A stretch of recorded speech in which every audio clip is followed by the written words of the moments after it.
The steady beep of hospital monitors filled the air as I opened my eyes for the first time in 3 months. Everything was blurry, and my throat felt like sandpaper. A nurse rushed to my side, speaking words I couldn't quite grasp. But one thought cut through the fog in my mind. Where were my children? I'm Julia Thompson, and before the accident that put me in a coma, I was preparing for war with my mother-in-law, Margaret Sterling. Now, as consciousness slowly returned, I realized she had used my absence to make her move. Your children are with their grandmother, the nurse explained gently when I managed to ask. Your mother-in-law has temporary custody while you recover. The words hit me like a physical blow. Margaret had finally done it. She'd taken my kids. I tried to speak again, but my voice wouldn't cooperate. Tears of frustration rolled down my cheeks as I thought of my twins, Emma and Ethan, just 6 years old. What had Margaret told them about me? As my strength gradually returned over the next few days, I learned what had happened. Margaret had convinced my husband, David, that I was an unfit mother while I was unconscious. She'd used my accident, a car crash that wasn't even my fault, as evidence of my recklessness. She filed for emergency custody, painting herself as the concerned grandmother stepping in to protect her grandchildren. What Margaret didn't know was that I'd been collecting evidence against her for months before the accident. Every manipulative text, every threatening voicemail, every incident of her undermining my parenting, I had documented it all. I'd known she was planning something. I just hadn't expected her to strike while I was literally fighting for my life. The physical therapy was grueling, but my determination to reclaim my children pushed me through the pain. Every time I wanted to give up, I thought of Emma and Ethan in Margaret's house, being turned against me day by day. David visited occasionally, looking uncomfortable and guilty. He'd always been weak when it came to his mother, unable to stand up to her controlling nature. Now he was caught between us, and true to form, he'd chosen the path of least resistance. The kids are doing well, he said during one visit, not meeting my eyes. Mother has them enrolled in private school now. She thinks it's better for them. Better than the school we chose together. I managed to say, my voice stronger now but still raspy. The one near our house with a great special education program for Emma's dyslexia. He shifted in his chair. Mother says Emma just needs more discipline, not special treatment. I clenched my fists under the hospital blanket. Margaret had always dismissed Emma's learning difficulties, claiming our daughter was just lazy. It was one of the many reasons I'd started documenting her behavior. Have you told them I'm awake? I asked. David looked away. Mother thinks it's better to wait until you're stronger. She doesn't want to upset them. Of course she didn't. Every day I was kept from my children was another day she could poison them against me. But Margaret had underestimated me. She thought the accident had given her the perfect opportunity, but she didn't know what was waiting on my laptop at home or in the safety deposit box at the bank. The day I was finally released from the hospital, my best friend Amy picked me up. She'd been keeping tabs on Margaret for me, gathering new evidence to add to my existing file. She's gotten worse, Amy told me as we drove to her house. I'd be staying with her while I continued my recovery. She's told everyone who'll listen that you were drinking the night of the accident. I was at work, I said, anger burning in my chest. There are security cameras and witnesses. I know, I've got it all documented. Amy glanced at me. She's also been posting things on social media about how the kids are finally getting the stable home they deserve. I saved screenshots. We pulled up to Amy's house, and she helped me inside. My legs were still weak from months of disuse, but I was getting stronger every day. On her dining room table, I saw stacks of papers, everything she'd gathered while I was unconscious. Your laptop is still at your house, Amy said. David doesn't know about the hidden folder, does he? I shook my head. No one does except you and my lawyer. I picked up one of the papers, a social media post where Margaret claimed I'd been neglecting the twins before the accident. She has no idea what's coming. That night, as I lay in Amy's guest room, I thought about the last conversation I'd had with Margaret before the accident. She'd shown up at my house unannounced, as usual, criticizing everything from the kids' clothes to the snacks in the pantry. They deserve better than this, she'd said, gesturing around my perfectly clean, comfortable home. They deserve what I can give them. They deserve their mother, I'd replied. And one day, Margaret, everyone will see exactly what kind of person you really are. She'd laughed dismissively, but I'd seen the flash of uncertainty in her eyes. She'd known I was documenting things, but she had no idea how thorough I'd been. Now, as I struggled to regain my strength, I thought about my children. Were they wondering about me? Did they think I'd abandoned them? Margaret would be using every moment to turn them against me, but I had to believe that the bond between mother and child was stronger than her manipulation. Tomorrow I would call my lawyer. The file I'd been building was extensive. Recordings of Margaret threatening to take the kids, evidence of her lying to social services, documentation of her interfering with Emma's dyslexia treatment. She thought my accident had given her the perfect opportunity to strike. Instead, it had given me the perfect opportunity to expose her true nature. Margaret Sterling was about to learn that you should never underestimate a mother's love or her capacity for strategic thinking. I closed my eyes, picturing Emma and Ethan's faces. "Hold on, babies," I whispered into the darkness. "Mommy's coming." The next morning, I met with my lawyer, Rebecca Chen, in her downtown office. Despite my still weakened state, I insisted on going through every detail of what had happened during my coma. "Margaret Sterling played this well," Rebecca admitted, reviewing the temporary custody papers. "She filed while you were unconscious, painted herself as the concerned grandmother stepping in during a crisis. The judge had little choice given the circumstances. But now I'm awake," I said, my voice firm. "And I have everything we need to show exactly who Margaret really is." I pulled out my phone, connecting to Amy's secure cloud drive where we'd backed up all my evidence. 3 years of documentation. Texts, emails, recordings, witness statements. "She's been planning this for years, Rebecca. The accident just gave her the opportunity she needed." Rebecca's eyes widened as she scrolled through the files. "This is comprehensive. You have recordings of her threatening to take the kids?" "Multiple recordings, plus evidence of her interfering with Emma's dyslexia treatment, lying to social services about my parenting, even attempting to bribe our nanny to spy on me." I leaned forward. "She's been trying to manipulate my children since they were born, and I've documented all of it." As Rebecca reviewed the evidence, I received a text from Amy. "Margaret just posted another Facebook update about the twins. You need to see this." The post showed my children at some expensive private school, wearing uniforms I'd never seen. Margaret's caption read, "So grateful these precious angels are finally getting the education and stability they deserve. Sometimes God works in mysterious ways to ensure children end up where they belong." My hands shook with anger as I showed Rebecca the post. She's using my accident, an accident that nearly killed me, to justify stealing my children. "This works in our favor," Rebecca said, taking screenshots. "She's creating a public record of parental alienation. But Julia, I need to warn you, this won't be easy. Margaret has resources, connections, she'll fight dirty." "So will I," I replied. "But unlike her, I have the truth on my side." That afternoon, I had my first physical therapy session since leaving the hospital. As I struggled through the exercises, my therapist, Maria, told me something interesting. "Your mother-in-law called the hospital several times while you were in the coma," she said, helping me with my leg stretches. "She kept asking about your prognosis, whether you have any permanent disabilities.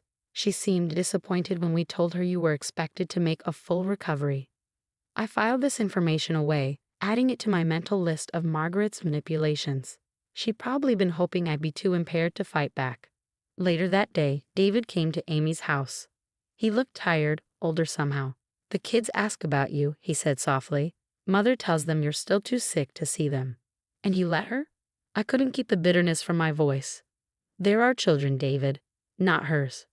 "She's just trying to help," he started, but I cut him off. "Is she helping Emma with her dyslexia? Or is she still insisting our daughter just needs to try harder?" I pulled out my phone, showing him the videos I'd taken of Margaret berating Emma for her reading difficulties. "Is this helping?" David's face paled as he watched the footage. I didn't know. "Because you never wanted to see it," I said. "You've always chosen the easy path, letting your mother control everything because it's easier than standing up to her. But now she's hurting our children, and I won't let that continue." I showed him more evidence, the text messages where Margaret had outlined her plans to take the kids.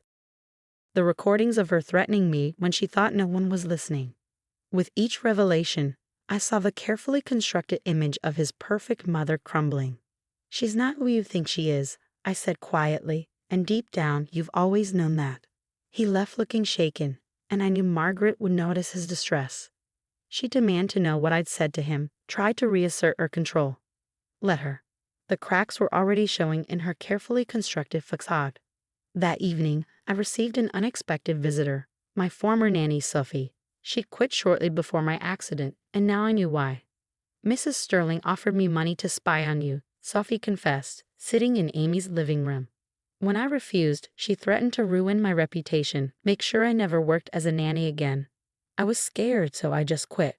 I'm so sorry, Julia. I should have told you. Would you be willing to make a statement? I asked. Legally, on record? Sophie nodded firmly. I saved the emails where she made the offers. And I recorded some of our conversations. I knew something wasn't right about how she was acting. Another piece of evidence to add to my arsenal. Margaret's web of manipulation was vast. But she'd made one crucial mistake.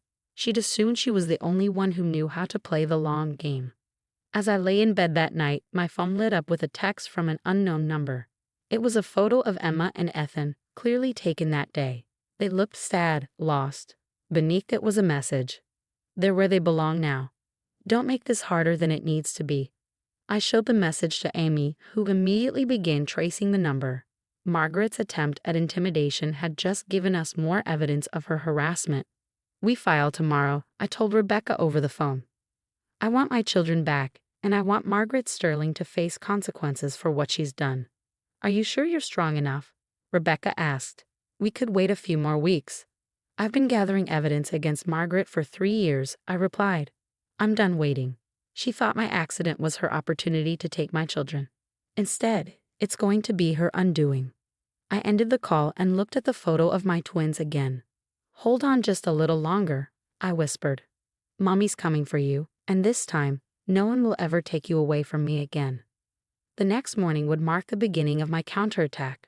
Margaret Sterling was about to learn that she'd made the biggest mistake of her life when she decided to target my children. Because while she'd been playing at being the perfect grandmother, I'd been building a case that would expose her for exactly what she was, a manipulative, controlling woman who'd finally gone too far. And I was going to make sure everyone knew it. The courtroom was silent as my evidence against Margaret Sterling played on a large screen. 3 years of documented abuse, manipulation, and calculated attempts to steal my children, all laid bare for everyone to see. Video clips showed Margaret berating Emma for her dyslexia, calling her lazy and stupid. Audio recordings captured her threatening to take my children away. Emails revealed her attempts to bribe our nanny and manipulate social services. I sat straight backed in my chair, my gaze fixed on Margaret as her carefully crafted image crumbled. She had grown increasingly pale as each piece of evidence was presented, her perfectly manicured hands gripping the arms of her chair. And while Mrs. Thompson was in a coma, Rebecca continued, addressing the judge.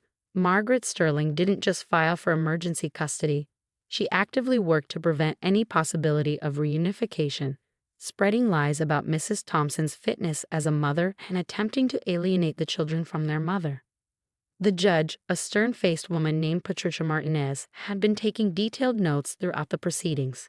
Now she looked directly at Margaret. Mrs. Sterling, these allegations are extremely serious. The evidence suggests a long-term campaign of harassment, manipulation, and parental alienation. Do you have anything to say in your defense? Margaret's lawyer leaned over to whisper something, but she brushed him off, standing up with the entitled confidence of someone who'd never faced real consequences. Everything I did was for my grandchildren, she declared. Their mother was clearly incapable of providing the life they deserved. The accident proved that. I simply stepped in to give them stability and proper guidance.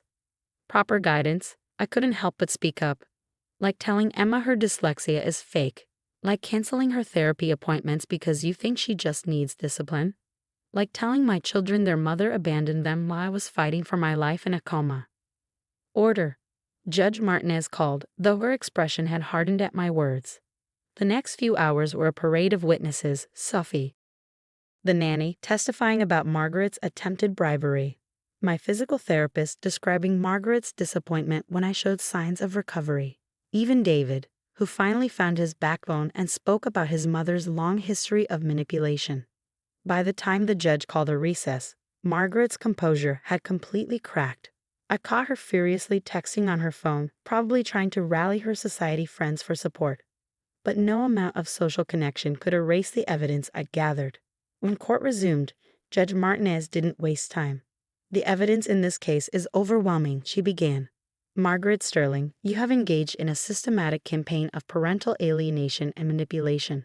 Your actions during Mrs. Thompson's medical crisis were particularly egregious. Not only did you take advantage of her incapacitation to gain custody of her children, but you actively worked to prevent their reunion once she recovered." Margaret started to protest, but the judge held up her hand. "I am immediately vacating the temporary custody order. The children are to be returned to their mother's care within 24 hours. Furthermore, I am issuing a restraining order preventing you from having any contact with Mrs. Thompson or her children without court approval and supervision."